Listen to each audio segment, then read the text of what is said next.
What's going on, guys? Welcome to the video. Today we're going to be talking about how to get to the moon. Now, starting off, first thing you want to do is build a rocket. Now, I explained how to build a rocket in the last video. I actually explained the same one, so if you haven't already, check that out. So first things first, I suggest you do this in sandbox mode instead of career mode, because when you're starting out in career mode, you don't have enough options and you can't really see where your orbits are going, and you don't really have the SAS capabilities that you do in sandbox mode. In sandbox mode, it unlocks all of those features. But I'm going to try to explain it in a way where if you are playing career mode, that you can understand it and follow along as well. Alright, so the first thing you want to do when you're launching, you want to try to time warp and make sure the moon is just on the horizons. Right there. That's where you want the moon. Okay, so we're now going to launch. We're going to throttle up, press T for the SAS, and we're going to launch as you would if you're just going into orbit. Now, if you don't know how to orbit, I have a video on it. Links in the description, and there should be an annotation on the video itself. So rewatch that, and then come back to this video.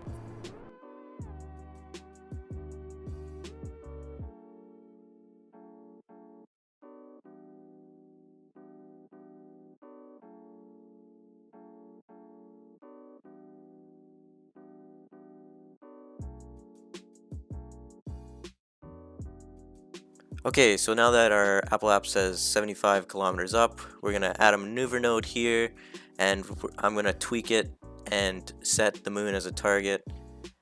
And I'm going to pull the prograde, but not too much, so I'm going to go back in, see where my encounter is, and see where I can get the closest approach. That seems pretty good, so we're going to go with that. Now, once you've locked in a maneuver node, you can see on your nav ball that there's a blue kind of cross looking thing. You're going to want to angle your spacecraft so the dot is on the blue, and you're going to see an estimated burn time and when you're going to hit that burn time, and you're also going to see a yellow kind of bar. That's how much thrust is needed to complete your burn. So you can see this is a pretty long burn, but thankfully I have enough fuel in the main engine to give me a kickstart. I'm going to lose fuel in the main engine real soon, so I'm going to have to switch to the less powerful engine, but the more efficient one, and that's going to get us ultimately to the moon.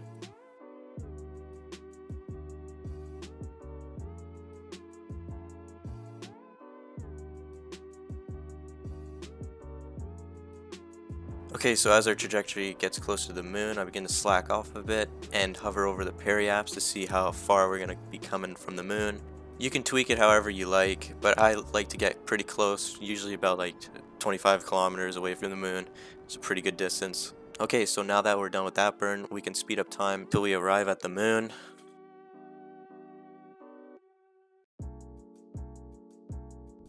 Okay, so once we get caught by the moon's gravity, we're going to want to put a maneuver node right on the periapse, which is the place of closest approach. Then you're going to want to pull the retrograde close to us so we can get in a stable orbit. Once you're done that, you're going to time warp to your maneuver.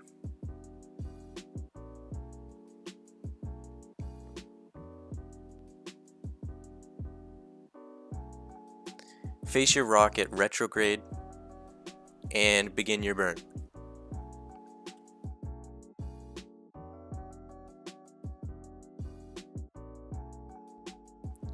Once you're in a stable orbit around the moon, you're then going to want to create a maneuver on the Apple apps, which is the highest part in the orbit. Now for this maneuver, all you're going to want to do is burn retrograde. So point your rocket engine in the direction that you are moving and then just burn. You can do this burn without a maneuver node. I'm just doing this for the sake of the video to show you guys how to do it properly.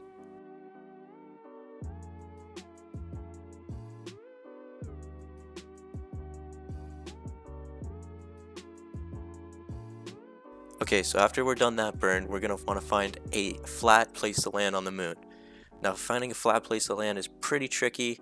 On the moon, there's tons of craters that you can bump into. Now, what I suggest is to land in between the craters or in the craters directly.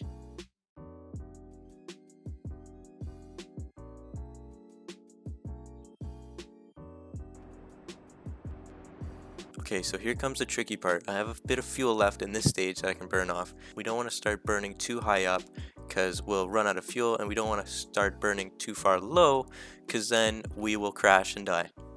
I start burning at around 12,000 meters. This is a really crucial point. You will kind of want to hit 12,000 meters and then do your burn. So really important step right here. Now you don't want to do this full throttle. Just watch my thrust gauge and what I do with it. I kind of throttle down sometimes and I kind of throttle up as well. Just pay attention to that. You want to pay really close attention to your surface speed and your altitude. These two numbers will kind of let you know if you're going too fast or going too slow. So I only throttle up about like 33%. So as this stage runs out of fuel, I decouple it and activate the lander engine and deploy my landing gear with G. Now you're still going to want to keep the same thrust on this stage as you did the last stage. Once you get closer to the surface of the moon, you are going to be able to gauge better if you need more thrust or need less thrust.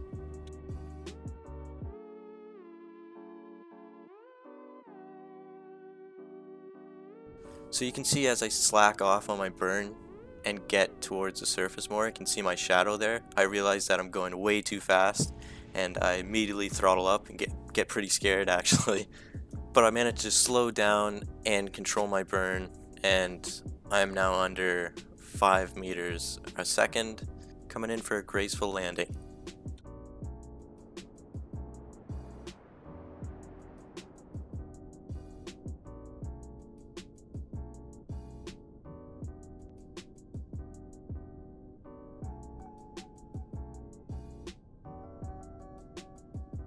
Now I kind of have a little bit of a problem with the landing. I kind of give it too much thrust, then not enough, and then too much, and it just goes back and forth like that. But that's not a problem. I inevitably end up landing. I land on a slope, which isn't too good, but hopefully you guys will land on a flat surface instead of a slope, because slopes are just a pain in the ass. So that's it. You've landed on the moon. You can go out, collect your science, go on an EVA, plant the flag, all that good stuff. Once you're done with your mission and you collected all the science you need, you're going to want to lift off. Now you can lift off just straight up to start, to get over any like mountains or hills or anything, and then you're going to want to kind of angle in 45 degrees going east.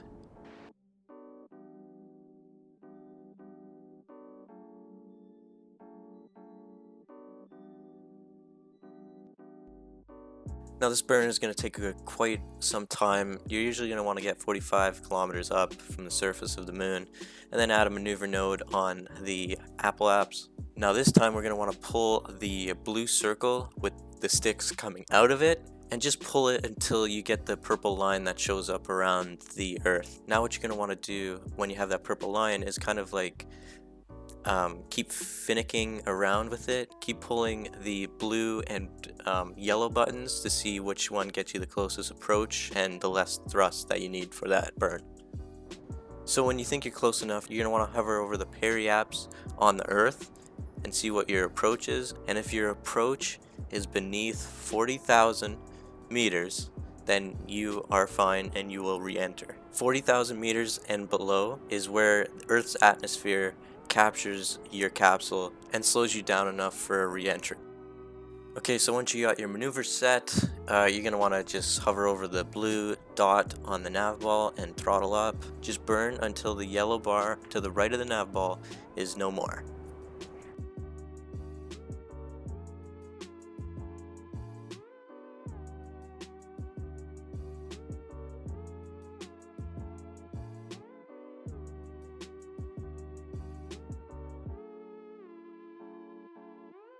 Okay, so after that burn is done, you are going home. You're good. You exit the gravitational influence of the moon, and if you have a little bit more fuel left in your rocket, you don't have to do this, but you can burn retrograde, and it just slows you down a bit for re-entry. Okay, so once you enter Earth's atmosphere, you want to decouple every stage and until the shield and the ablator is exposed. You're going to want to face the shield in the retrograde, so as you're coming down, the shield protects the capsule. So that's basically it. Just don't forget to open your parachute, and yeah, you're going to splash down fine. So if you like this video, guys, please leave a like, subscribe, comment down below if you want any other tutorials or any other Let's Plays or video ideas that you guys want to see. And yeah, likes, comments, subscribe, always greatly appreciated. I'll see you in the next one. Peace out.